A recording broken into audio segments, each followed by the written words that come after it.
Bir elinde kılıç var, dediler ki Zülfikar. Meydanların aslanı, ismi Haydar Kerrar. Bir elinde kılıç var, dediler ki Zülfikar. Meydanların aslanı, ismi Haydar Kerrar. Aslanıdır Allah'ın, damadı Resulullah'ın, sultanıdır zamanın, İmam Haydar Kerrar. Aslanıdır Allah'ın, damadı Resulullah'ın, sultanıdır zamanın, İmam Haydar Kerrar.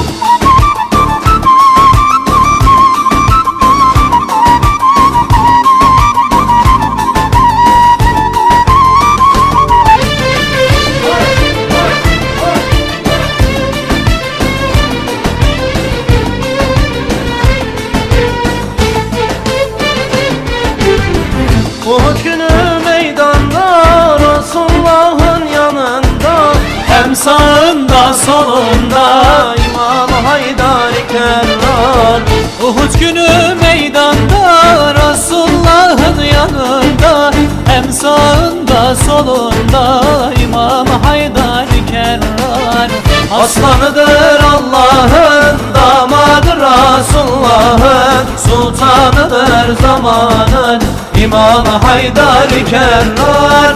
Aslanıdır Allah'ın, damadı Resulullah'ın, sultanıdır zamanın, İmam Haydar Kerrar.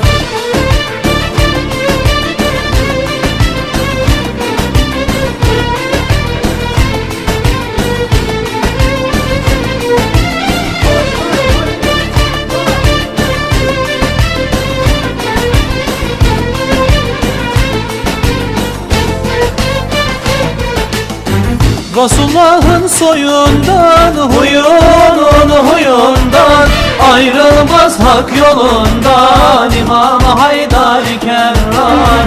Resulullah'ın soyundan, huyunun huyundan, ayrılmaz hak yolundan İmam Haydar Kerrar. Aslanıdır Allah'ın, damadı Resulullah'ın, sultanıdır zamanın, İmam Haydar Kerrar. Aslanıdır Allah'ın, damadı Resulullah'ın, sultanıdır zamanın, İmam Haydar Kerrar.